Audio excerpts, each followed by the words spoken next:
Guitar has been a part of my life for a long time. My first instrument that I really took seriously was guitar. My first love is American music. Gospel, blues, country, folk, western swing, jazz. I was a really crazy kid. I was not listening to my mom, like at all.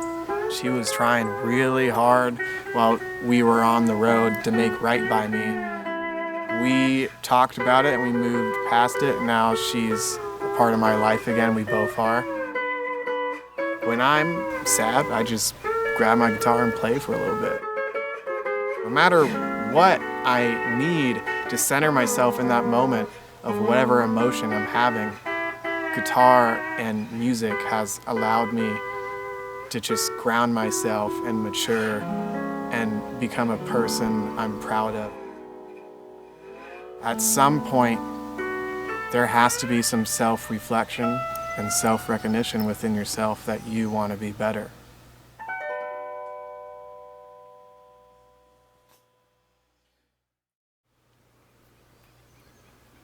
Hi, my name is Brishen. I'm out of Nevada County, California at the moment. And I grew up a little bit of everywhere in the United States, but I want to say I grew up here and I'm homegrown here for about 10 years. And I've been playing guitar and steel guitar for about a little bit longer than that. I want to say about 15 years and about 5 years professionally. How did you get into the steel guitar aspect? Guitar has been a part of my life for a long time. And it started as my first instrument. I experimented with a few others when I was a kid, but I want to say my first instrument that I really took seriously was guitar. And later down the line when I was studying music and I took some time in college, my hand gave out, unfortunately, and I started to notice that it was having issues like with just menial tasks like opening a can or holding a phone, or I would start driving, and when I'm driving, the hand would start to get numb on the steering wheel. You know, a lot of people get that, but a lot of that started happening in the left hand. Was this because of your playing, or is it something else? I don't think it was guitar. I think it was work, labor, and genetic problems and a whole bunch of other nonsense. And to tell you the truth, I'm still dealing with that today, unfortunately, but it's a lot better and I'm not ignoring it. I am in the medical system as we speak, trying to get an EMG, this and that. And to tell you the truth, it kind of feels like an episode of Black Mirror, and I'm just, have you ever seen that show? I just started watching it. It's pretty good, man. It's kind of crazy. I'm on season 3. Yeah, I feel like you could write an episode about my problems with the phone, and just I feel like I'm in this weird limbo with the medical system trying to get things done. Oh, I can't believe you brought that up. I just started watching this Black Mirror. You really? Yeah. It's good, man. Yeah. It's kind of crazy, like to think about, especially right now. And as we're moving towards this whole AI nonsense, but so did you learn acoustic guitar first, or did you go? Or I started out as a flat picker in bluegrass, so yeah, and western swing, okay, and jazz, and so I want to say acoustic, but I'm really an electric player now. And you saw me busking with dobro, and that's my main bluegrass instrument now is the dobro. So I don't flat pick anymore, but. You know, I went on this tangent. To answer your question, that's the reason why I got into steel guitar, was the hand problem. Okay, that's what I was trying to figure out, yeah. Okay, sorry, it's easier to play, because it's kind of like playing guitar with one finger. That's what I kept telling myself. Instead of a whole bunch of fingers doing work, it's just one thing I had to pay attention to. So I went and bought a 6-string magnetone.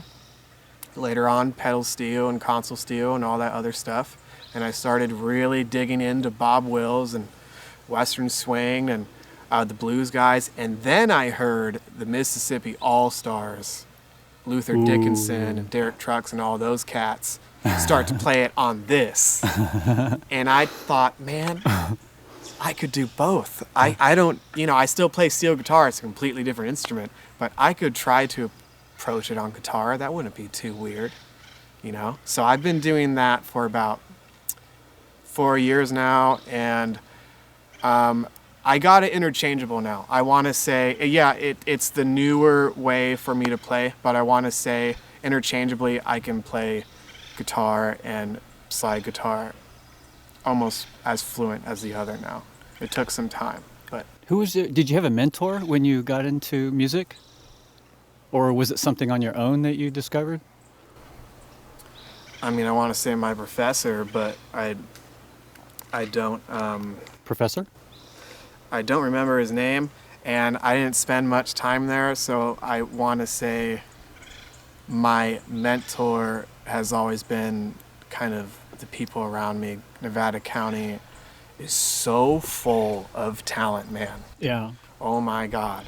And I've got to hang out with some of the coolest cats Yeah. in Nevada County and Nevada and Oregon and Washington and Utah. I've met a lot of folks who have taught me a lot about music, and I really thought I was just a Western swing country kid, but now people got me playing world music and cumbia and Indian classical and Mali music. Oh my goodness. My first love is American music at the forefront, absolutely. Gospel, blues, country, folk, Western swing, jazz, that's my thing. But my main gig lately, as of now, has been with the Sweet Tea Band. And they've adopted the steel guitar, which is strange because you don't see that instrument a lot in Latin music. What's the group again? Sweet Tea. Sweet They're Tea. a cumbia band. Well, they're world music band. They do a few other things. They used to do a bunch of Afrobeat stuff, and they do reggaeton and all this other things. They're teaching me a lot about a whole nother side of the world that I always kind of just push to the side. As a guitar player, you're supposed to learn a little bit of Latin music. Right. I never did that Okay. until I met these guys. And Sandy was my neighbor, and I heard her guitar player unfortunately quit on her. And at first it was kind of a favor. I said, okay, yeah, I'll hang out with you, for this tour, because you're going to High Sierra, and that sounds like a lot of fun. But And High Sierra is a festival. a festival here. They were on yeah. tour. They're on tour right now. We're going to be playing at the Golden Road and a whole bunch of places in Nevada and all this nonsense. I don't have dates on top of my head. I'm sorry. But isn't music, like, for a musician, like, this is probably something you're so excited about that you're not just learning one genre, Americana. You're exploding into all these other yeah. possibilities. And Yeah, and I'm with a whole bunch of other groups. yeah. I'm with a Western swing group, a bluegrass group. I was a member of the Tyler Furt Walkers for a long time. Oh yeah. I hang out with a whole bunch of songwriters, and I mostly this winter I've been hired for a lot of session work, to tell you the truth. Small town songwriters who needed a steel guitar or a bass or guitar player on their thing. Have you traveled internationally already, or is this your first time you're going to South America, right? Or It might be.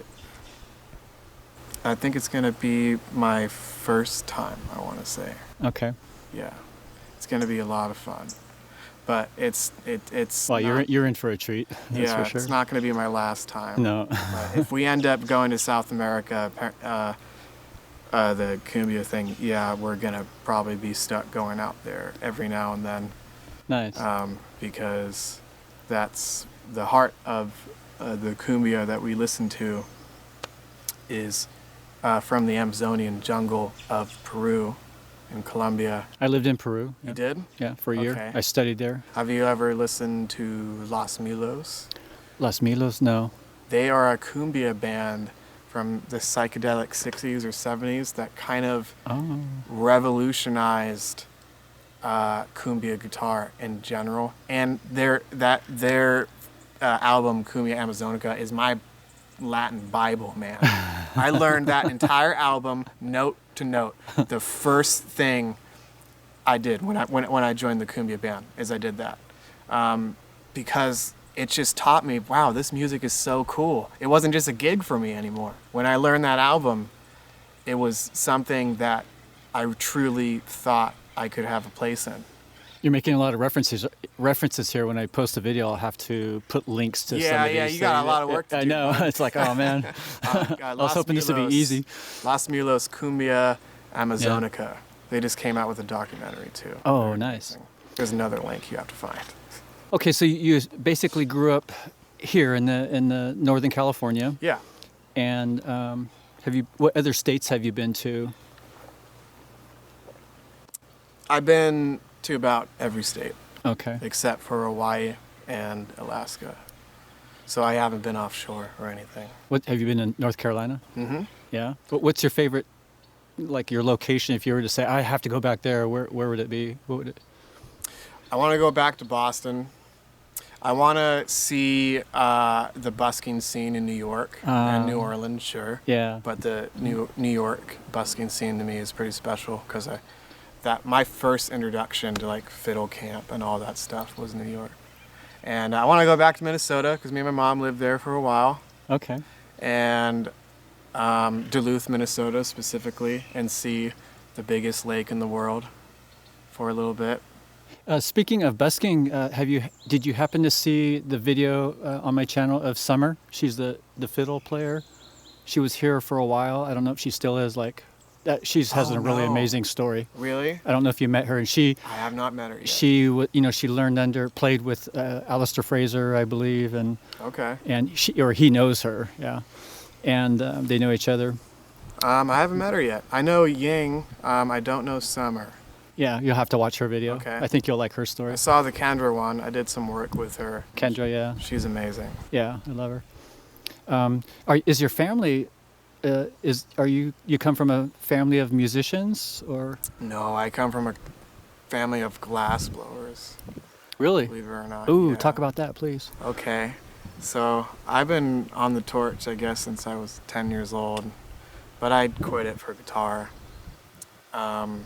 And honestly, I never was a good student anyways for my mom and dad. Sorry, guys. They got me a guitar later on. But the trade for us has always been glass since I've been in the family. And my mom and dad were a part of the first run of the scene for the Melting Pot, which is basically Facebook, but for glass blowers. I believe, I don't know if this is right or not, but my mom said she's one of the few people who pioneered that into popularity, into the glass community. And my dad is an amazing pipe and bond and pendant artist. He's amazing. My mom, what she does is she does memorial work. So if your mom or your cat or something passed away, she takes ashes of your loved ones and turns them into marbles or pendants or whatever you would order. But she's been doing that for a long time. I want to say 10 years, but she recently is not doing that anymore. She's a nurse. Okay. So she still blows glass, but she just wanted to come up into something else in the world, which I was incredibly surprised by and proud of. I'm really proud of my mom. Yeah. The fact that someone in our family reached that far for success and did it and succeeded really, it gives me hope. It makes me proud to have a mom like that. Nice. Oh, more people to put on my channel. Oh no, she's in Oregon. Oh, okay. Well, yeah, that's okay. I'll travel. Okay. Yeah, we'd love to take this on the road too. Okay. Well, she's you have to find her link to her glass too. Sorry. Yeah. So other than music, what is your interests, your passion? Oh God, music has kind of taken me over. It's man. it, huh? Yeah. It's a bug. Yeah. Why is that for some people? I don't know. Of course, I have different passions though. Is it because it's predictable? I have a friend who it seems to be about the timing. If it's not perfect, it's predictable. It's math. It's for you. What is it? I don't think it's because it's predictable for me. Well, depending on the type of musician, right? Who reads sheet music and you got to play it just like this, Oh yeah. Well, I come from jazz, so things are never predictable to me, and Yeah. but Do you like that? I love it. Unpredictability. I love it. There's of course ways for musicians to communicate with each other through Western theory that we use to make sense of the chaos that is music sometimes. But no, to answer your question, I don't know if it's unpredictability that kind of why it captures me. If anything, it's something that centered myself. I was a really crazy kid. I was not listening to my mom like at all, and any of her advice. And she was always trying to do right by me, and I was a kid that wouldn't listen. Were you getting into trouble, or were you just I rebelling? wasn't getting into trouble. I was just a total turd, man. I was just not giving my mom a break, and she was trying really hard while we were on the road to make right by me. And I kind of just centered this fake reality that she was the one holding me back. And that ended up pushing us away, unfortunately. We talked about it and we moved past it, and now she's a part of my life again. We both are. Nice. It's not something that holds us back anymore, thankfully, and half of that is because I needed to grow up and I moved back here, and the other half was just music, man. It centered me. When I had a bad day, most people, when they have a bad day, they don't have something to center themselves, it's either drugs, alcohol. Get into trouble. They get into trouble. Yeah. They do something to lash out. When I'm sad, man, I don't need to do any of that. I just grab my guitar and play for a little bit. That's beautiful. Vice versa. If I'm happy, I go play. If I'm sad, I go play. No matter what I need to center myself in that moment of whatever emotion I'm having, guitar and music has allowed me to just ground myself and mature and become a person I'm proud of, instead of just this wild kid who whines all the time. Wow. I don't know if this has crossed your mind, but it just occurred to me that it sounds like the music, how you've developed as this great musician, skilled musician, that it's also a way of saying thank you to your mother, to your family, maybe. Even though you were a difficult child, maybe she is like, oh, I'm so grateful that he has built this for himself. That. Well, she might be surprised to hear this because, of course, she doesn't really think like that. It's just coming from a lot of self-reflection, and me and her, like, that was something that we put not under the rug, but just kicked to the dirt, like years ago, the moment I moved back here and I started like playing professionally. And so it's not, so she might be surprised to hear that, but yes, to answer your question, well, it's not a question. It sounds like that that it could be received as like maybe she's grateful, even if it's subconscious. Like my son, like wow, look what he's done for himself. I hope so. That's great. I want our entire family to just be happy and proud of themselves and pursuing whatever art form they want to. My sister's doing that. She's an amazing visual artist. Oh yeah, how many siblings? I have just the sister. A lot of creative bunch of cousins. A lot of creative people in your family. Yeah, everyone's doing something weird. So in getting to know you on camera, I mean literally, we only met like for 2 minutes when I saw you busking the other day. I'm hearing also. A lot of times I'll ask the person we're sharing a story, like what's your message to the world as a closing thing, but what I'm kind of hearing from you is maybe maybe a message to the young generation about recognizing their abilities and we're all going to get into trouble here and there, but you can pull through it. You can grab an instrument, you can grab a paintbrush, or you can whatever it is that can help you to center yourself. Mm-hmm. I mean that's important for especially the kids nowadays with on their devices and and all that. What can you say about that? I think that's important for the younger generations to hear, like, wow, look what this guy did for himself. That is such a hard question because they really have to do it themselves. I've come to find there was nothing that my mom at some point in time could have done to really like elevate me into a more mature person, especially with what was going on. At some point, there has to be some self-reflection and self-recognition within yourself that you want to be better. And you can't use your past or the people who hurt you or this fake reality you might have made yourself as something to center a reality to where you just say, well, I'm like this because of this. Right, like playing the same story over and over in the head. Yeah. Yeah. And even if it's true, so what? Let's say my mom was a bad person. She's not. She's amazing. But what if she was? Maybe the formula or the key is to, like you said, interrupt that pattern just a little bit with something, even especially if your parents can't help you with that. Mm-hmm. It could be anything. Yeah. It could be guitar, paintbrush, acting, fishing, taking care of a dog. Oh, there you are. Oh, here we go. Uh-oh. Oh, the little rascals interrupting the interview. Okay. Come here, guys. Come on. Well, we're pretty much in closing anyway before the camera gets knocked down.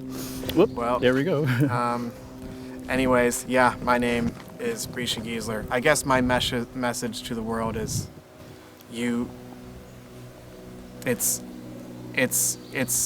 there's a reality where you can find something to center yourself. And it's important when you start to grow up and you want to put yourself out into the world and things become stressful, especially right now, when you need to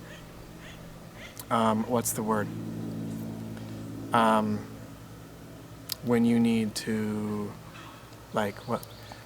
calm down. What's the word for calm down? Like center yourself, or okay. Ground yourself. When you need to ground yourself and find something to calm you down when things are not working out for you.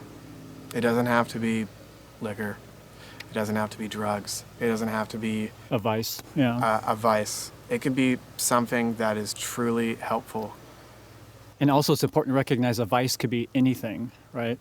It doesn't have to be an actual substance. So a good reference for that, and people are going to hate this, a good reference for that is a vice can be anything, even guitar in some cases, if you're not talking to your family and you just practice all the damn time. Yeah. So yeah, but a good reference for that is, for me, is video games. And the reason why I say that is video games for me when I was a kid and TV and nonsense and all in general, I use that as a way to escape people and use it as a shield instead of like using it as a way to put myself out into the world. And that was my way of calming myself from the world around me. And it ended up becoming a shield to where I would just ignore people when I was a kid. And the moment I found that out and how bad that was for me, I shut it down completely and just focused on guitar, and I turned off the TV. And of course, that doesn't mean like video games are unhealthy. There's a perspective where you could say that they are healthy and they can be a social grounding, like, two people playing Mario Kart. If someone is in the room with you and you're playing, then it's a social activity. Right. But that's not what I was doing. I was using it as a way to remove myself from people. What was the catalyst that helped you to recognize that? Was there a particular moment or something that happened? I mean, how does a kid just go, hey, this isn't working? I don't remember because it was around 18, but something did happen. It was probably in the winter. I was probably ignoring people too many times, and there was opportunities that I had that I just threw away because I wanted to go watch this movie or something. Okay. And I just, at some point, told myself, I guess that's not enough. Or maybe it was guitar that kind of pushed me out into the world even further, and I realized, wow, I'd rather just do this and be social. Why would I want to skip a gig and go home and hide? You know? Yeah. And that was my vice for a long time. That was my alcohol. Was just, it could have been anything, not just video games. It could have just been me hiding in a room, and that was my way of centering myself. But it didn't end up being healthy. Wow. Yeah. Thank you very much for your time. Yeah. And your, how do you pronounce your name? Brishen. Yeah, that's right. Is that right? Is there a meaning to that? I haven't heard a name like that before. I think it's, well, I think it's Romani, and it's born in the rain. It's what? It's Romanian. Uh-huh. Last time I Googled it, and it's born in the rain, and Giesler or Geisler, however you want to say it. Yeah. I don't know what it means, but it's German. Well, thank you very much for your time. Yeah. I really appreciate Thank you. you sharing the story. Yeah, thank you.